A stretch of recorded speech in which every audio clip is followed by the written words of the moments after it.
Marinaro, the Sick Podcast. Look at the smile on my face. I didn't think I would be able to have the same smile that I had on Saturday night, because on Saturday night versus the Ottawa Senators, the Canadiens played a huge game after winning a huge game the night before on Friday, in which they were down by a score of 2-0 and 3-1 to the Winnipeg Jets. They came back to win that game by a score of 5-3. On Saturday night, they host the Ottawa Senators. They're down by a score of 2-0. They tied at 2. The game goes to overtime, and Cole Caufield scores the game-winning goal. His first goal in the National Hockey League was a game winner, and it happened in overtime. And I had a huge smile. Caufield had a smile. His teammates had a smile. Everyone had a smile, of course, with the exception of the Ottawa Senators. Fast forward now. Go to Monday night. The Montreal Canadiens play the Toronto Maple Leafs. And the Canadiens playing a big game versus a team that they may or may not play in the playoffs. They're down again in the hockey game. They come back again in the hockey game. The game goes to overtime, and this happened. Et voilà Jeff Petrie en territoire de Toronto. Petrie passe à Caufield, une fête, le tir et le but!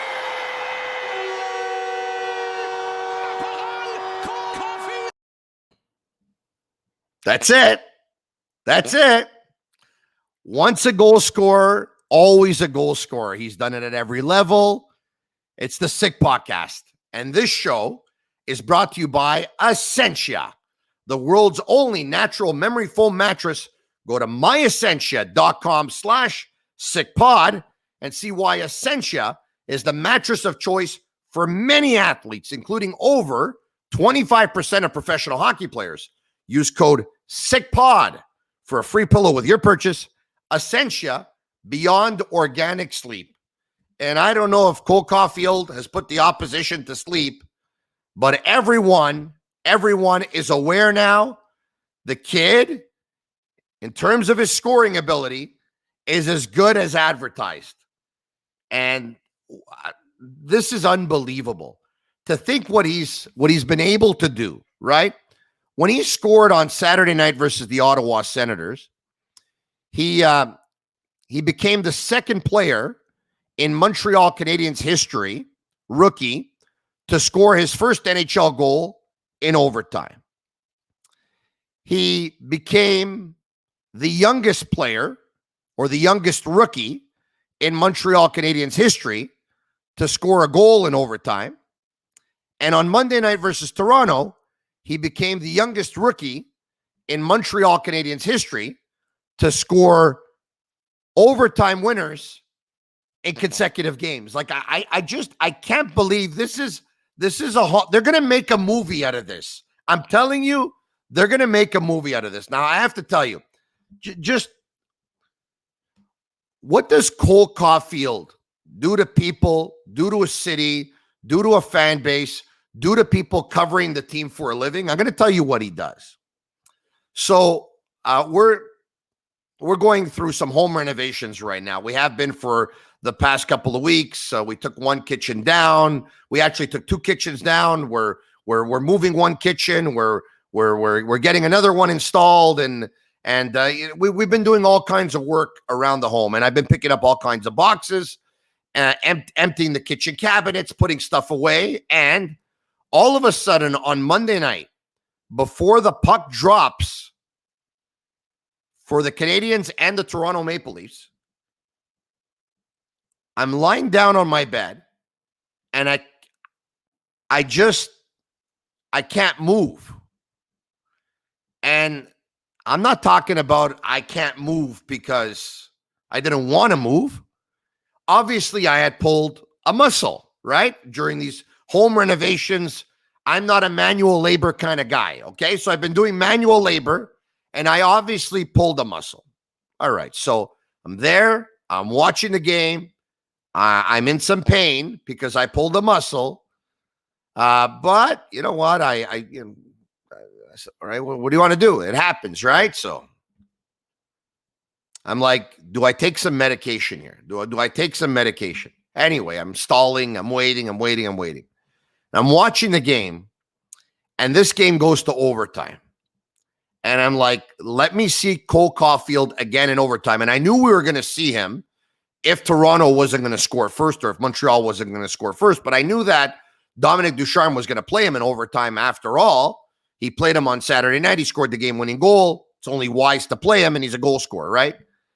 And he scores the goal. And the second after he scores the goal, I get up from my bed, and the back pain, which is still there because I pulled a muscle, right? But I forgot about it.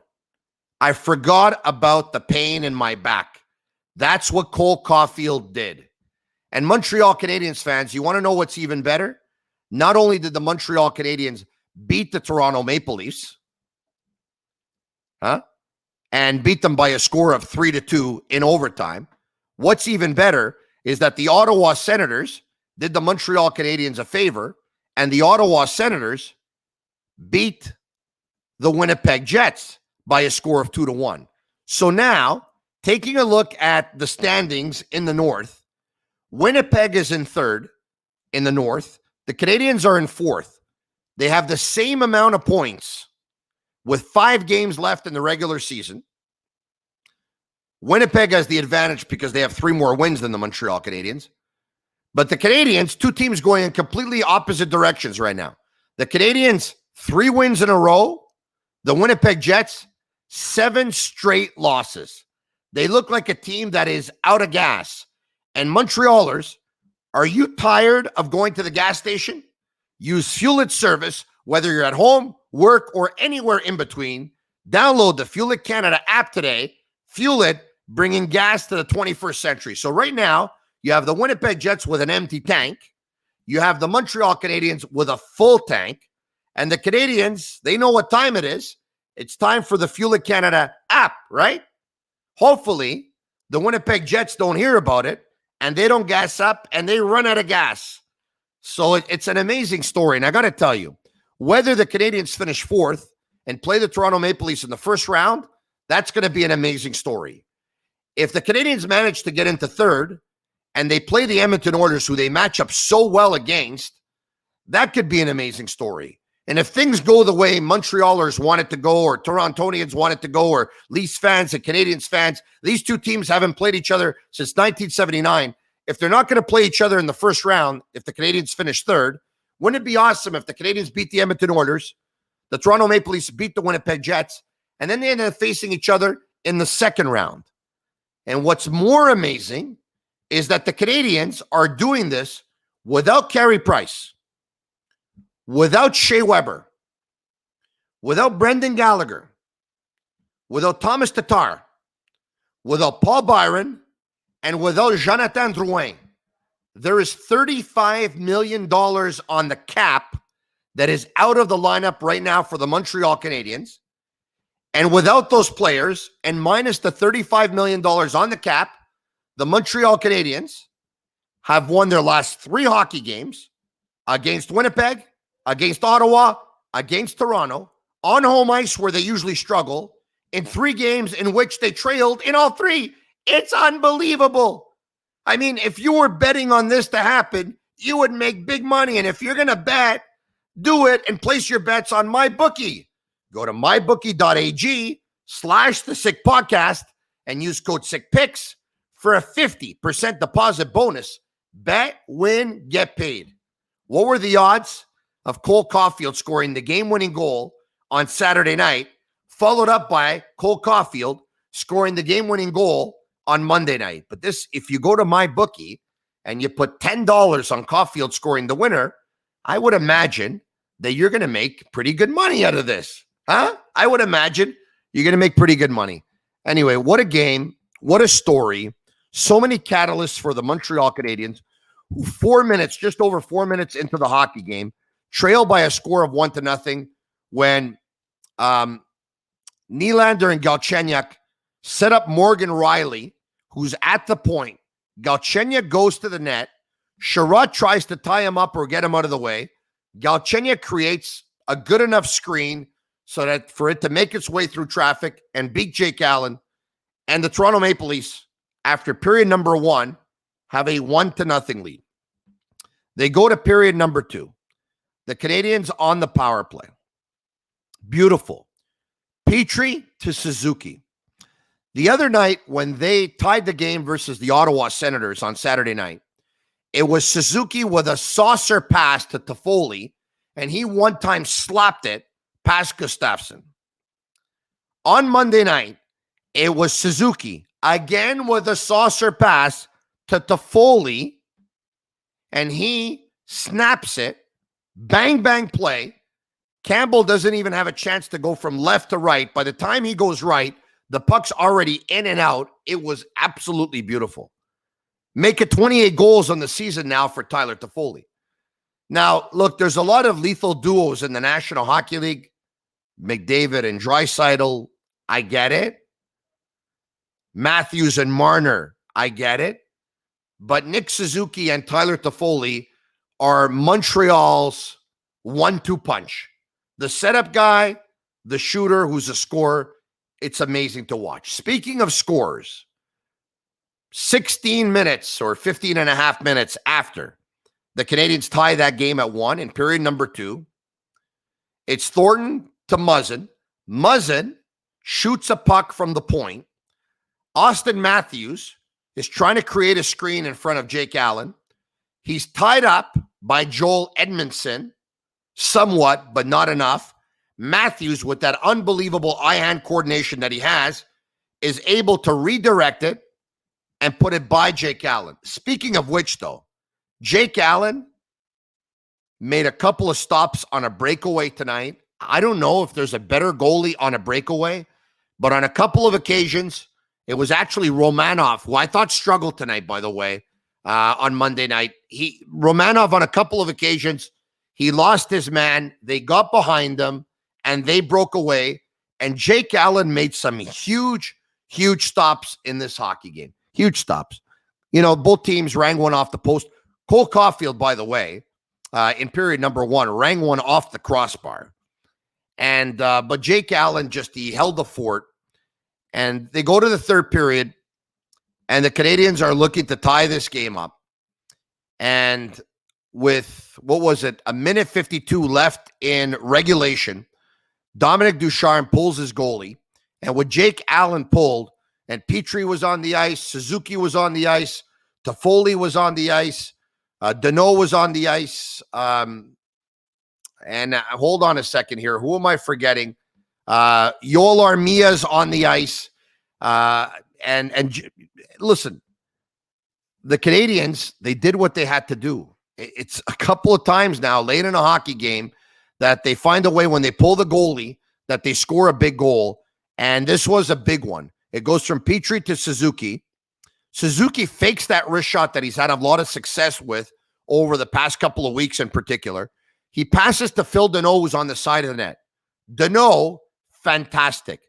He reads that Campbell has not stuffed the post and gave him a little bit of an opening.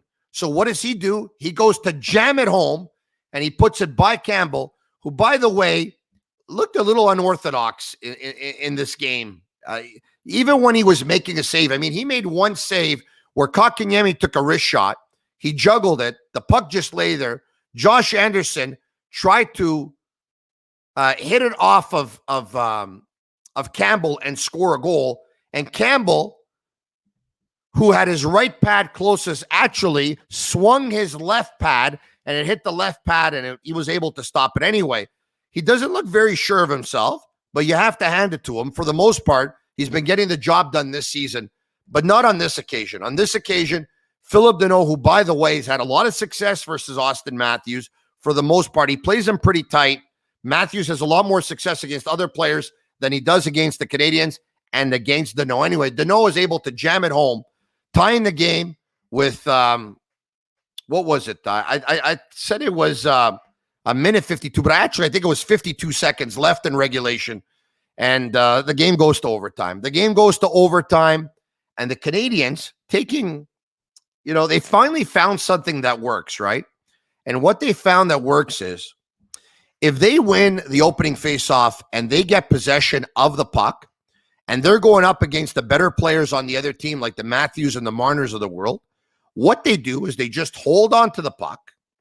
They don't create anything. They just circle, hold on, pass, circle, go back, pass. probably get a good 45 seconds off the clock or so. By that time, Matthews and Marner are getting off the ice. Some of the Maple Leafs better players are getting off the ice. And of course, they have others. They have Tavares and they have Nylander, and the list goes on and on. But that's kind of like the strategy they've adopted over the last little while here. And it worked on Saturday night, and on Monday night, it worked. I mean, the Canadians weren't forcing anything. They were just possessing the puck. And there were some chances, though. There were some chances in overtime where at one point they got behind the Leafs, and Tyler Toffoli had a breakaway, and he missed the net. And the Maple Leafs had a 2-on-0, and they're trying to get the puck to Austin Matthews. They're trying to look for him to score his 40th goal of the season, of course. And Jake Allen slides across and is able to redirect it and gets out of there. So they traded a couple of chances. But other than that, the Canadians were playing a game of keep away. And then Suzuki passes the puck to Petrie. Petrie goes down onto the left side where he was against the Ottawa Senators. But instead of throwing it at the net, Petrie draws two players to him.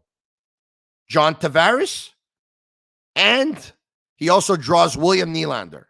At that point, Cole Caufield in the slot is left wide open, the wrist shot the way you saw it, and he scores for the Montreal Canadiens, and he scores the game-winning goal. What a game. What a story. I love this movie so far. It's amazing. I think I'm going to go to sportbuffshop.com, where you can go for all of your officially licensed sports apparel and more. Use code SICK15 for 15% off on all of their items, and ask them if they have a Canadiens hoodie, if they have anything with Caufield. If they don't have anything with Caufield, are they going to get anything with Caufield? I don't know. It's what an amazing, amazing story. It is absolutely fantastic. Wow. I've seen teams that were cold going into the playoffs, like, for example, the 1993 Montreal Canadiens. With about a month and a half left in the regular season, that Canadiens team was in first, and then they slumped, and they actually finished third. Boston finished first. Quebec, I believe, finished second. And that Canadiens team, though, they went into the playoffs.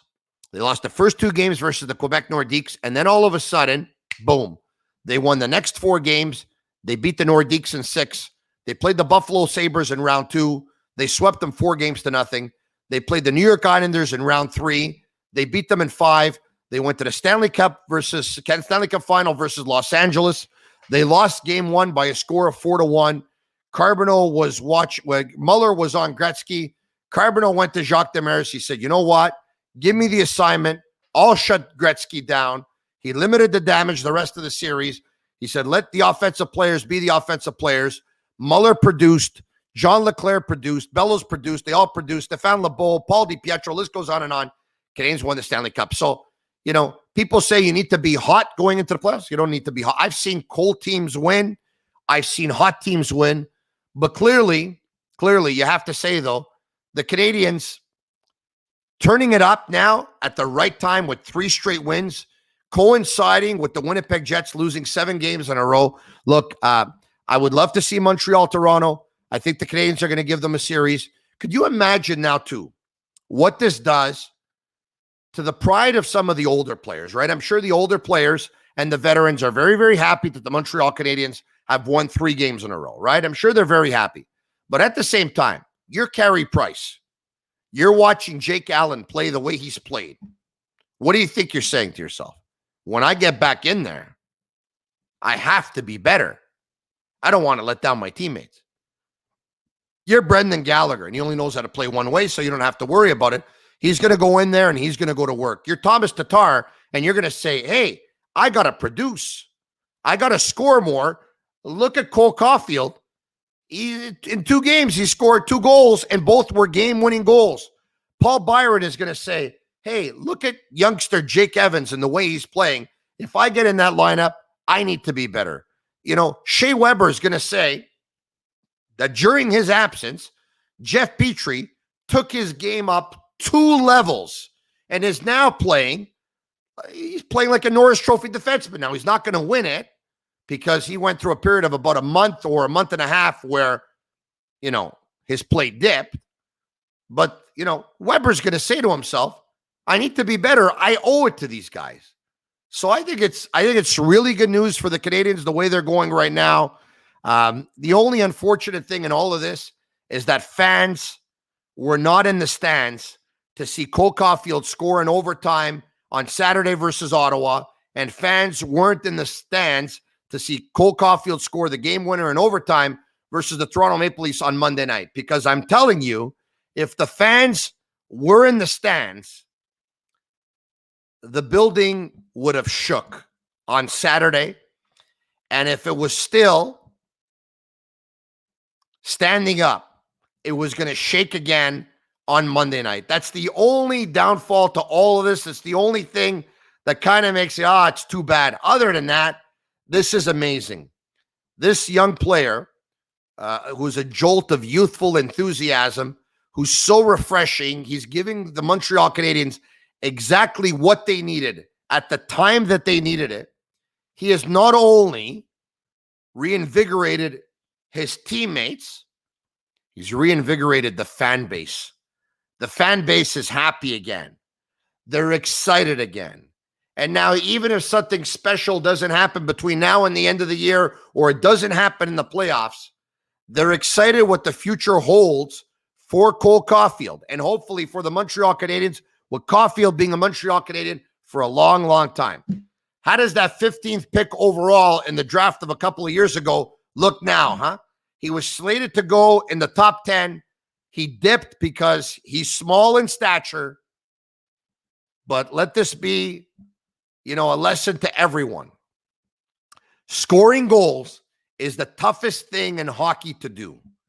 And those who can do it, you can't put a price to that. You can. Well, you can. You give them $10 million a year eventually, but it's priceless to have a goal scorer. And the Canadiens, for several years, they had a hard time scoring goals. Look, 1 year ago, the Montreal Canadiens didn't have a Tyler Toffoli, didn't have a Josh Anderson, and didn't have a Cole Caufield. And 1 year later, they got all three of those guys. And this Canadiens team, with a Toffoli, with an Anderson, with a Cole Caufield, with a Nick Suzuki, who in the last month has turned his game around and is playing his best hockey at the most important time. Jeff Petrie playing his best hockey. Jake Allen is playing great hockey. And I don't know if Jake Allen's going to get in there in the playoffs, but I'm telling you, if he would, he deserves it. He's been that good. Amazing. Marinaro, the Sick Podcast. Tell your friends about it. I want to thank our sponsors.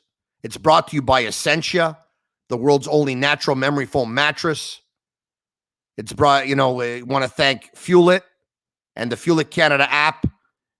Want to thank sportbuffshop.com. Want to thank MyBookie, and place your bets on the Montreal Canadiens to finish third, maybe in the North. Place your bets on the Montreal Canadiens to win their first round, whether it's versus Edmonton or Toronto. Why not? Look at how they're doing without these guys. The Canadiens are a lot more decimated than Toronto, and Toronto wanted to win this game. The guys talked about it before the game started, saying they had 3 games this week coming up against the Montreal Canadiens, a possible first-round opponent. And the Leafs wanted to send the message to the Canadiens. What happens? The Canadiens, minus Price, minus Weber, minus Gallagher, minus Tatar, minus Byron, minus Drouin, minus $35 million on the cap, beat the Toronto Maple Leafs. So if that could happen, I guess beating them in the playoffs wouldn't be that much of an upset after all, would it? It's the Sick Podcast. Marinaro. Listen to me and listen to the Sick Podcast on all social media platforms, and watch us visually and follow us on Instagram, Facebook, and Twitter at the Sick Podcast. Go Caufield. 2 games in a row. You know what that is? I'll tell you. That's sick.